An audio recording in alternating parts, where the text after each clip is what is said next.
nós vamos falar sobre lateralização e psicomotricidade. Olha que nome grande, né? 2 nomes enormes. Mas então, são 2 ciências que se integram, tá? Não tem como a gente falar de lateralização sem falar de psicomotricidade. Vamos começar primeiro com psicomotricidade, porque ela fala principalmente do ser humano, do corpo, do desenvolvimento integral do ser humano.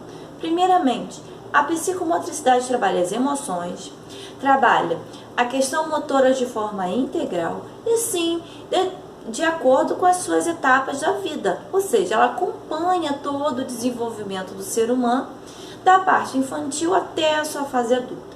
Então vamos lá, o que isso quer dizer, Priscila?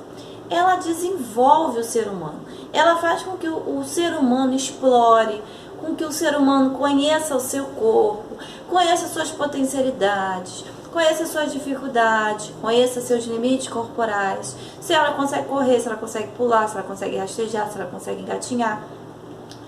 Por isso que é muito importante a estimulação da psicomotricidade na educação infantil.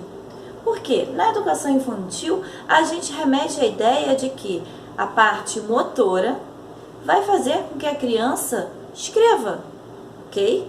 Vai fazer com que a criança pule, com que a criança faça corrida de obstáculos, com que a criança equilibre, com que a criança saiba subir uma escada, com que a criança não fique tropeçando à toa. Então, são questões que são desenvolvidas, que precisam ser desenvolvidas logo no início da vida. Daí a importância do brincar na escola.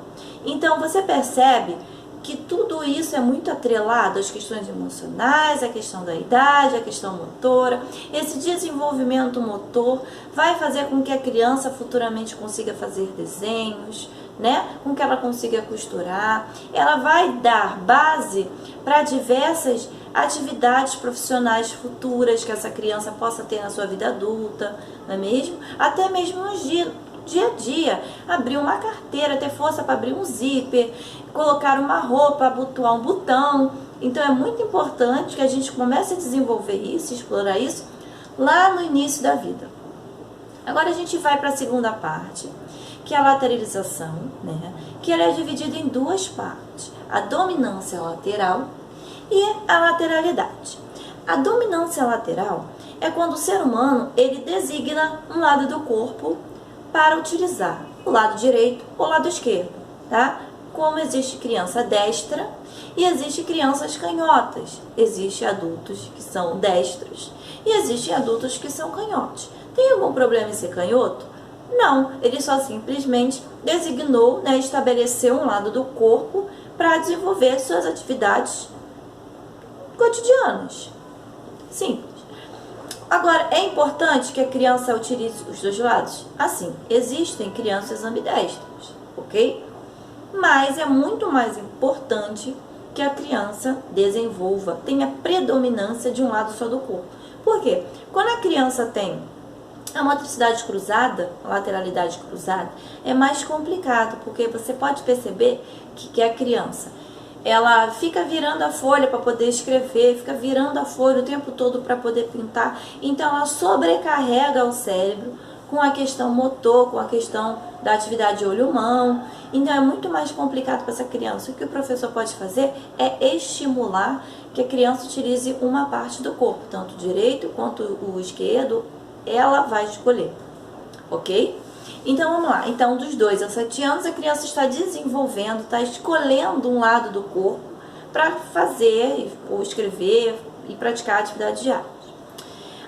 A segunda parte é a lateralidade, né? Que depois que você tem a dominação de um lado do corpo para executar atividades cotidianas, a gente já começa a observar de uma forma diferente essa criança.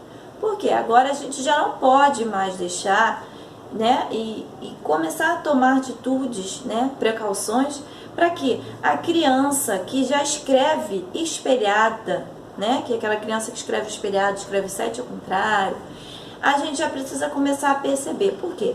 Pode prejudicar essa criança na sua escrita, na sua leitura, principalmente na matemática, né, que a criança muda de lugar os numerais, então dificulta muito a sua aprendizagem.